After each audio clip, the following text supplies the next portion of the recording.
As our boat entered the broad mouth of the Mekong River, we were on deck, eager for our first glimpse of the little town Phnom Penh, where we were to land and outfit our expedition for Angkor. Passing through the rich delta flats, we felt the hypnotic power of this tropical land. There was something menacing and magnetic in the blue-black jungle crouching on the river banks. The enthusiasm which had filled us since leaving France was offset for an instant by this unknown, mysterious country. Almost immediately, this feeling was relieved by the novel sights around us. Floating villages built on bamboo rafts that rise and fall with the tides and floods. A strange sight indeed.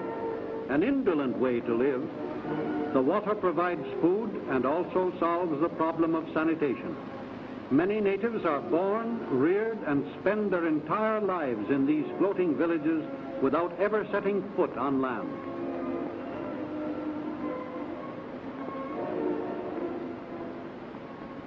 Approaching the harbor of Phnom Penh, capital city of Cambodia, we saw crowds of natives in holiday attire gathered for the annual boat races, a picturesque and colorful scene. We were fortunate to arrive at such a momentous occasion.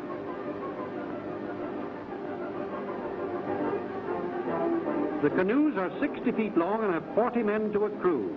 The coxswain sits in front because the men face front. He beats the stroke for all the world like the captain of an ancient slave galley.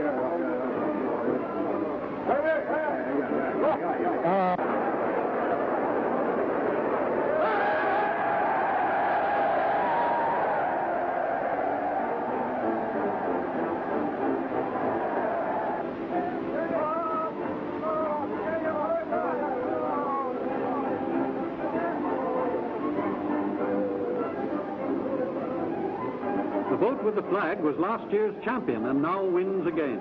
Its crew stand up to the sweeps like gondoliers. The long, barbaric canoes fit perfectly into this tropical setting.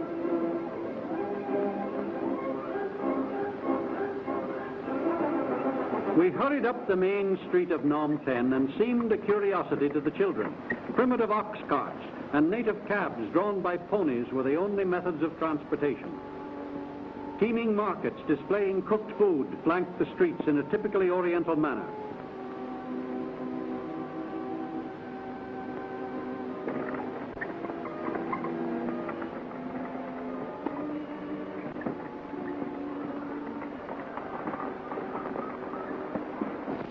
Visiting the King's Palace Gardens, our interest was arrested by carvings of 7-headed cobras on each side of the principal pagoda stairway, representing the goddess Naga. Legend has it that Naga herself was a cobra, and when each king took a new bride, Naga assumed the shape of a human virgin, displacing the bride, spending the wedding night with the king, and next morning reassuming her character of cobra. Being guests of the king, we were permitted to see the royal Cambodian dancers. We noticed on the left an outstanding figure wearing a monkey mask, representing the Prince of the Apes. The dance portrays princesses dancing for him, and all of the action centers around the figure wearing the monkey mask. The extraordinary motif astounded us. The unbelievable suggestion of apes wielding power over human beings was unheard of outside of this part of the world and dates back to ancient times.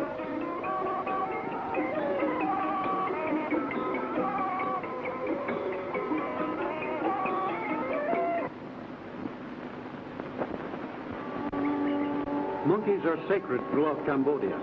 They swarm everywhere, never tied or caged, never killed by man, even given houses of their own, and living like gluttons while poor peasants go hungry.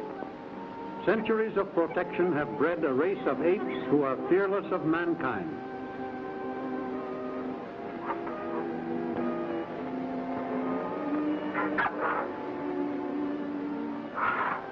The royal elephants, used only on state occasions.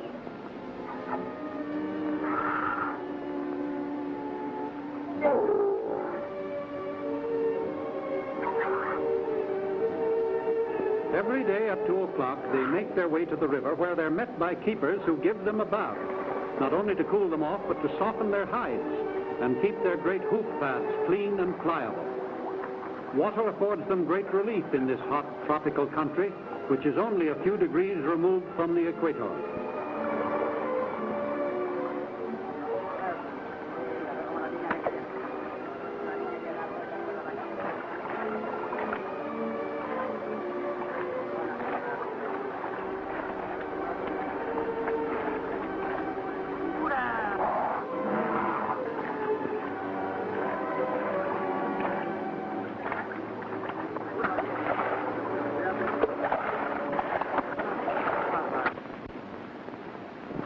A few mornings later, in a steaming jungle fog, we loaded our supplies into ox carts and started for the boat landing.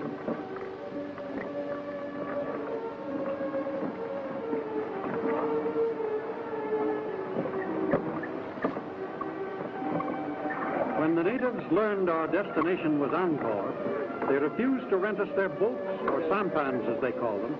They said that white men who went to Angkor never came back, and they didn't want to lose their boats. They insisted the curse of the high gods had been on the jungles for centuries. This was our first intimation of the obstacles and hazards ahead of us. In the end, we were compelled to buy their boats outright, and with much difficulty and bribery, we finally succeeded in getting together enough men to handle them.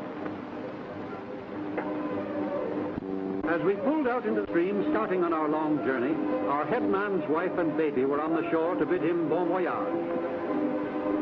We noticed he had brought stowaway friends with him for whose services we hadn't bargained. Our number one boy was a likable chap, but strange and mysterious. They all are. Angkor is 300 miles inland, and at the time of our expedition, rivers were the only highways to Angkor. 1,000 years ago, this land was greater than Egypt at its prime. When William the Conqueror swooped down on England, Charlemagne fought the Gauls, Cambodia led the world in culture.